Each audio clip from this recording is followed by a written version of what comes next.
Y voy a comenzar introduciendo, vamos al capítulo 14 del Evangelio según San Lucas. A partir del versículo 25 vamos a culminar este capítulo, pero yo voy a leer los primeros dos versículos del 25, tres versículos, perdón, del 25 al 27, y luego mi esposo, el pastor Edgar, va a continuar, él nos va a seguir introduciendo en esta palabra. Así que yo le invito, vamos a leer estos tres primeros versículos. Vamos a leerlo todo y luego él lo compartirá el siguiente. Amén. Entonces, lo que cuesta seguir a Cristo. Tremenda palabra nos va a dar hoy el Señor. Y vamos a leer en el nombre del Padre, del Hijo y del Espíritu Santo. Grandes multitudes iban con él y volviéndose les dijo: si alguno viene a mí y no aborrece a su padre y madre y mujer e hijos y hermanos y hermanas y aún también su propia vida, no puede ser mi discípulo. Y el que no lleva su cruz y viene en pos de mí, no puede ser mi discípulo. Porque ¿quién de vosotros, queriendo edificar una torre, no se sienta primero y calcula los gastos a ver si tiene lo que necesita para acabarla? No sea que después que haya puesto el cimiento y no pueda acabarla, todos los que lo vean comiencen a hacer burla de él, diciendo: este hombre comenzó a edificar y no pudo acabar. ¿O qué rey al marchar a la guerra contra otro rey no se sienta primero y considera si puede hacer frente con 10,000 al que viene contra él con 20,000? Y si no puede, cuando el otro está todavía lejos, le envía una embajada y le pide condiciones de paz. Así pues, cualquiera de vosotros que no renuncia a todo lo que posee, no puede ser mi discípulo. Buenas las almas, si la sal se hiciera insípida, ¿con qué se sazonará? Ni para la tierra ni para el muladar es útil. La arrojan fuera. El que tiene oídos para oír, oiga. En el nombre del Señor. Que Dios nos dé sabiduría y entendimiento y revelación en esta preciosa palabra. Señor, abre nuestros oídos, Señor, para que podamos oír y entender lo que tú nos quieres hablar en el nombre de Jesús. Amén y amén. Gloria al Señor. Mis amados hermanos, cada día Dios nos trae esa palabra, ese maná, ¿verdad? Todos los días el Señor nos trae a alguien que nos pueda dar esa palabra. Y hoy el Señor nos trae un mensaje que es titulado Lo que cuesta seguir a Jesús. Sencillamente, amados hermanos, el que quiera venir detrás del Señor tiene que entender que el seguir a Jesús no es cualquier cosa. Dice allí, ¿verdad? Dice que grandes multitudes iban con él y volviéndose les dijo.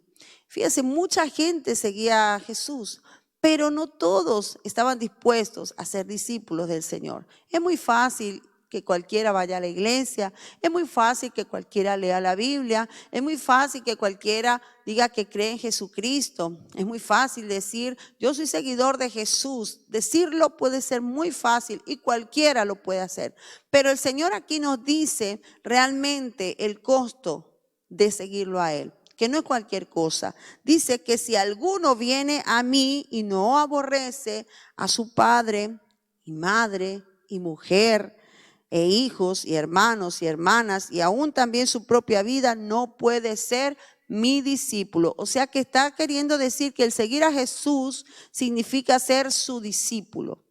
Cuando alguien dice yo sigo a Jesús es porque se considera que es un discípulo de Jesús.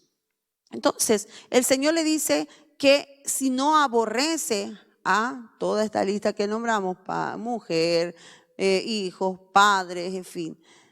Quizás cuando yo leía al principio, cuando era nueva creyente, yo leía esto y decía, no parecía cuerdo, ¿no? De pensar que el Señor nos mande a aborrecer a nuestra familia, porque sería algo contrario a lo que dice en su palabra, que debemos amar a nuestro semejante, y dice que amar a nuestro prójimo como a nosotros mismos, y nos manda que debemos amar el esposo debe amar a su esposa, y en fin, entonces pareciera como contrario, pero no, la palabra de Dios no se contradice, amados hermanos. Lo que hay es que saber interpretar algunas palabras. En este caso, aborrecer, viene el griego aborrecer, no significa odiar, como quizás lo podríamos interpretar, sino que significa que amemos menos.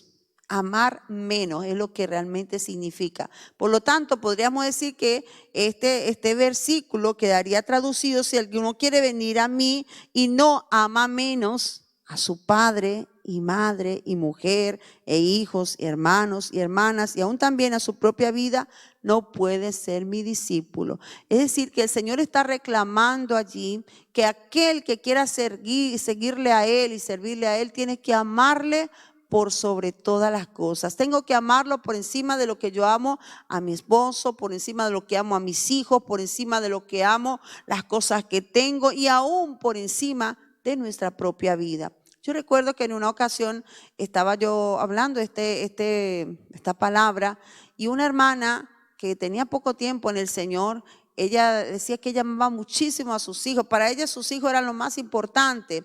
Y es muy común escuchar a muchas mujeres que dicen que lo que más aman en la vida son a sus hijos. Y esas mujeres son como una leona que para cuidar a sus hijos, ¿verdad? Pero ese día cuando ella terminó el culto, ella se acercó y me dijo: hoy he entendido que debo amar a Dios más que a mis propios hijos. Yo siempre pensé que mis hijos eran lo más amado y era lo que más debía amar, pero hoy he entendido que debo amar a Jesús por encima de ellos. Y qué lindo cuando nosotros logramos entender esto, que ser discípulos del Señor nos va a costar.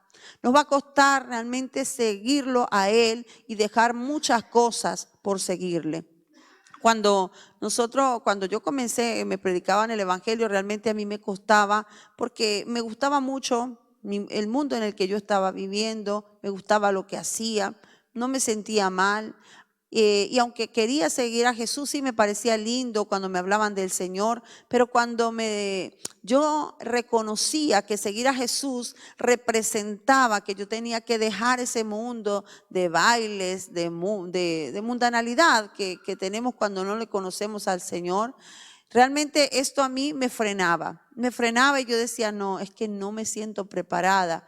Y hay muchas personas a las que predicamos y ellos dicen: no me siento preparado, porque no están todavía dispuestos a dejar las cosas, a dejar el mundo, a dejar sus deseos, sus pasiones y cuántas cosas por seguir al Señor, porque reconocemos que seguir a Jesús representa, como dice allí el Señor más adelante: y el que no lleva su cruz y viene en pos de mí no puede ser mi discípulo. El evangelio significa cruz, llevar cruz. Y una cruz, cuando nosotros pensamos en esa cruz que llevó Jesucristo, Él tuvo que pasar vergüenza, Él tuvo que pasar dolor, Él fue bofeteado, fue golpeado, fue azotado.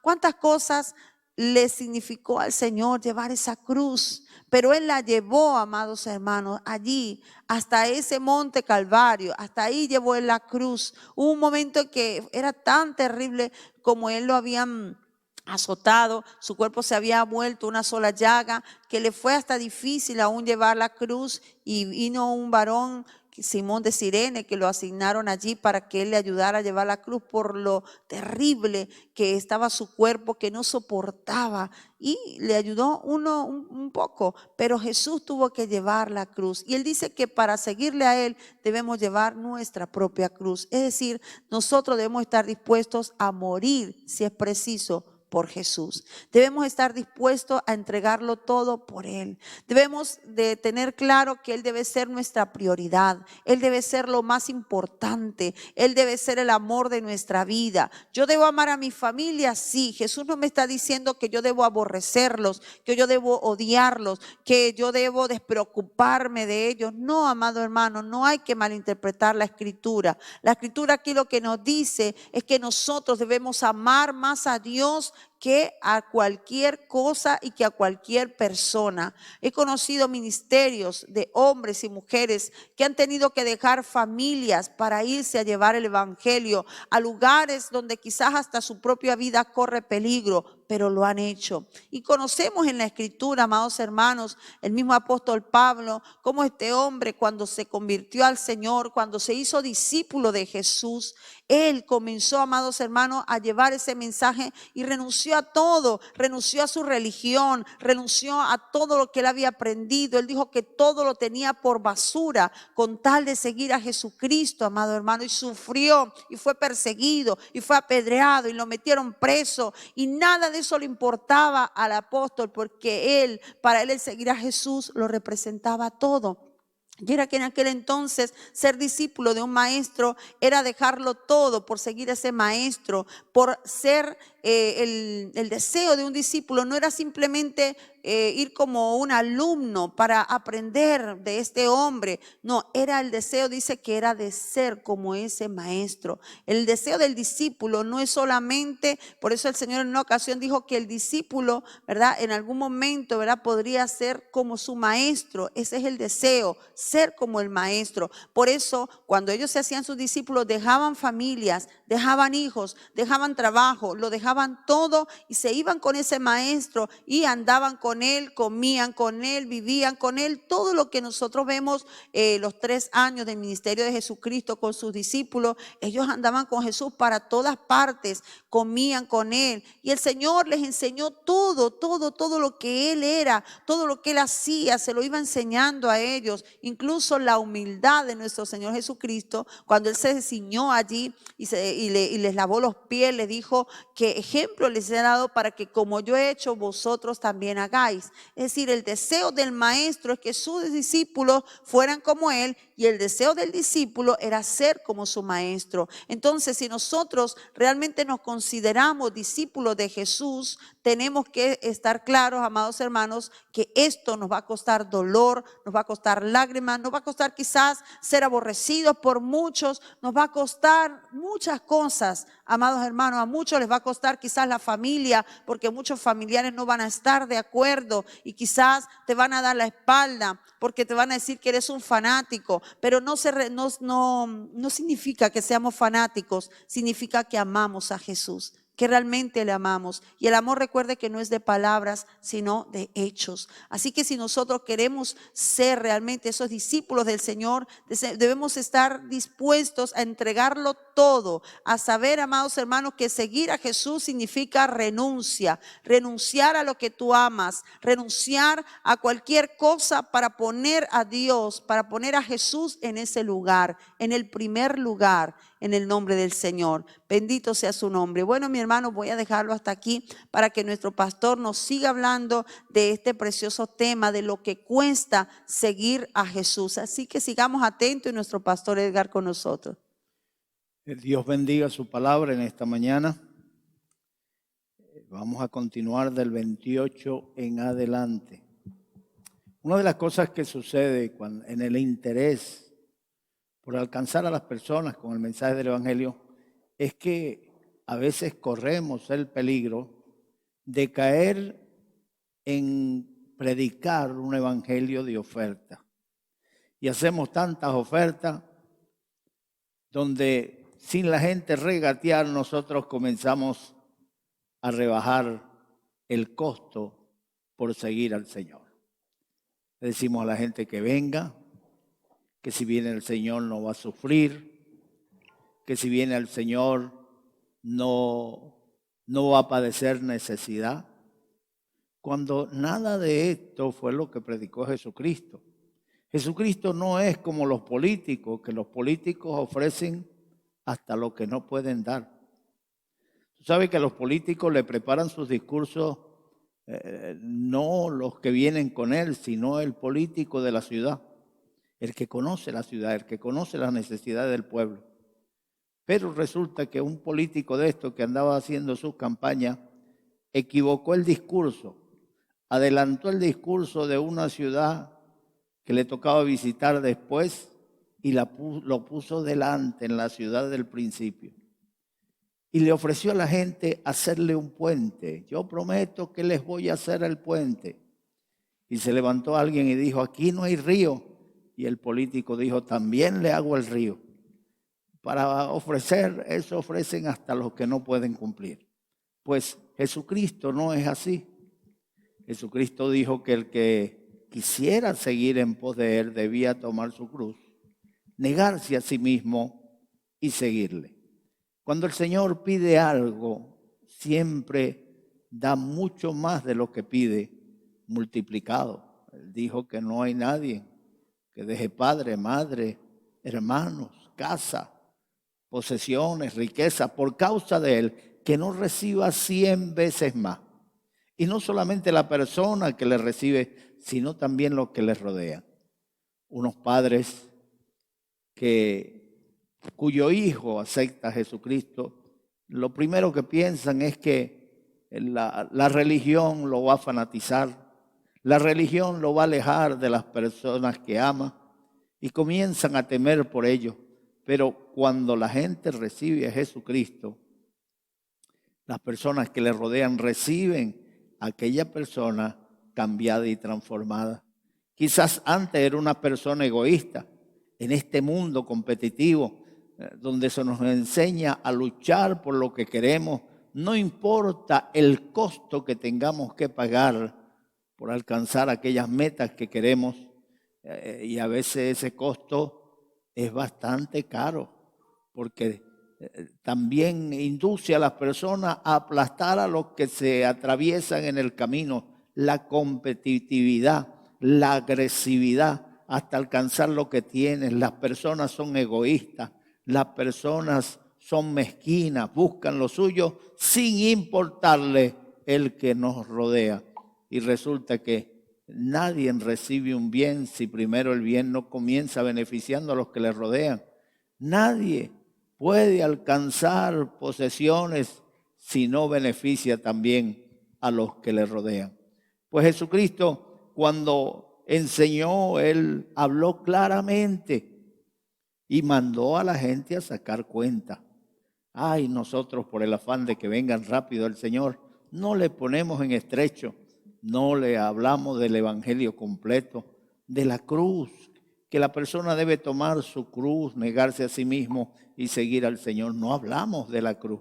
Predicamos un evangelio sin cruz, un evangelio sin sufrimiento. Le decimos a la gente que todo va a salir bien, cuando el evangelio verdadero nos dice que el reino de Dios se hace fuerza y que los valientes lo arrebatan. Esto no es para cobarde, esto es para valiente.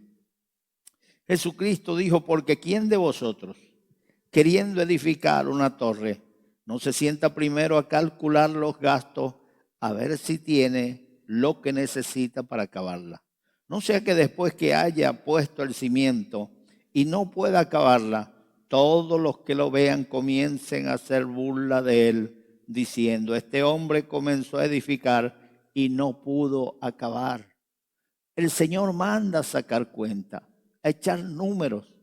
Si vas a edificar una torre, primero saca cuenta si el material que tienes, si el dinero que tienes te alcanza para terminar la torre. No sea que después que pongas los cimientos, te encuentres que el dinero se te acabó, el material se te acabó y los deje a media, los deje quizás a comenzar. Y la gente que pase por allí y vea esos cimientos sin edificación, vea esos cimientos sin paredes, vea esos cimientos sin techo, sin muro, entonces comience a decir, comenzó y no terminó. Comenzó y no pudo terminar, no sacó la cuenta, no echó números. Pero qué lindo es cuando uno entiende el llamado del Señor y sabe que cuando viene el Señor no solamente es para recibir lo bueno.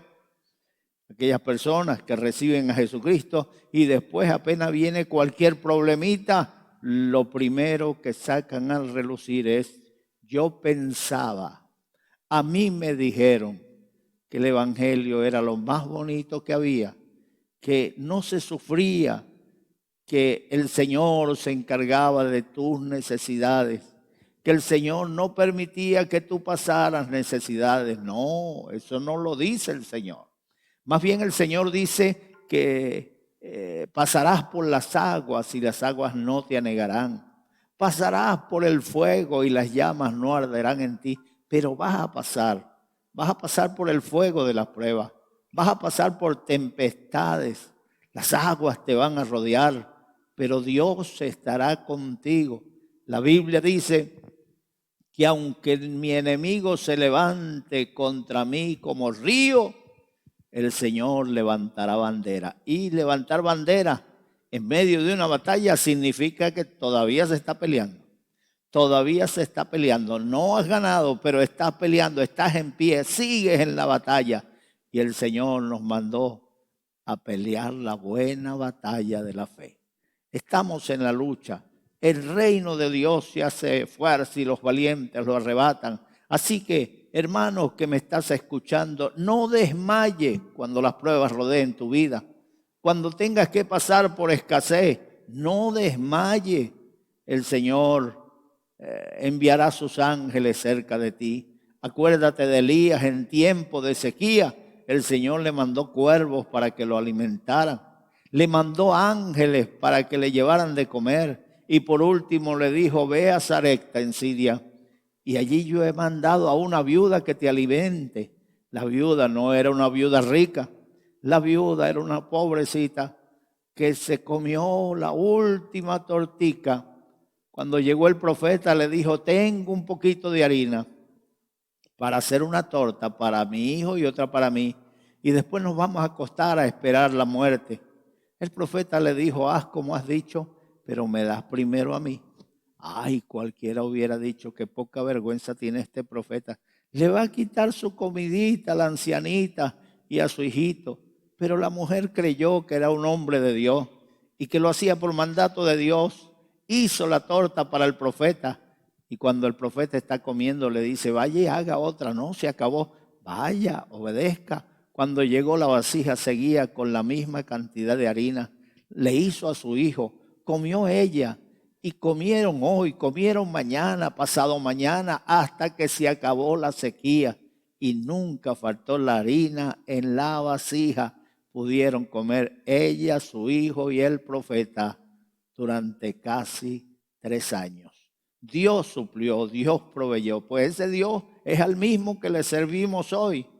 Dios te va a pasar por prueba, pero no te rindas, resiste, espera en Dios, porque Él vendrá para liberarte. Gloria al Señor. El versículo 31 nos dice, ¿o qué rey al marchar a la guerra contra otro rey no se sienta primero y considera si puede hacer frente con 10,000 al que viene contra él con 20,000? Y si no puede, cuando el otro está todavía lejos, le envía una embajada y le pide condiciones de paz. Así pues, cualquiera de vosotros que no renuncia a todo lo que posee, no puede ser mi discípulo. Está hablando ahora de la batalla. Cuando se va a hacer una guerra, primero se sienta la gente. Primero planifica estrategia. Primero saca cuenta si se puede vencer, si hay posibilidades de vencer en la batalla. No vaya a ser que después que se meta en una guerra, todo lo que sale de una guerra es destrucción, muerte, pérdida. Hay que sacar cuenta. Si no puedes ganar la batalla, porque el rey que viene contra ti viene con 20,000 soldados y tú apenas tienes 10. Entonces cuando aún está lejos, tú le mandas una embajada y le pides condiciones de paz. Así el Señor nos manda sacar cuenta. Pelea la batalla, pero siempre echa números. Pelea la batalla, pero siempre saca cuenta en el nombre del Señor. Las personas que el Señor llama están llamados a pelear la batalla, a renunciar a todo lo que poseen en favor del Señor. No es que te vamos a decir, ven, trae todo lo que tiene. El Señor no hizo eso. El Señor no le dijo al rico, trae todo lo que posee y tráelo aquí para que nosotros prediquemos. No, le dijo, dalo a los pobres y ven tú y sígueme. En vez de decirle, vente con tu dinero y nos ayude a evangelizar, no. Le dijo, dalo a los pobres y ven. Cuando no tengas nada, ven y sígueme. Porque Dios es el dueño del oro. Dios es el dueño de la tierra, su plenitud y todo lo que en ellos hay.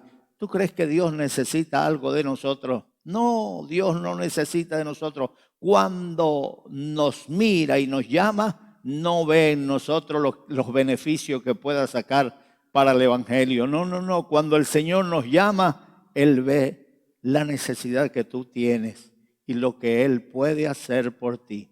Escogió a Moisés teniendo 80 años. Cuando él tenía 40 quiso hacer algo por la obra de Dios en favor de Israel, pero Dios no lo llamó en ese momento. Lo llama cuando ya tiene 80 años, que el hombre se sentía ya sin fuerza.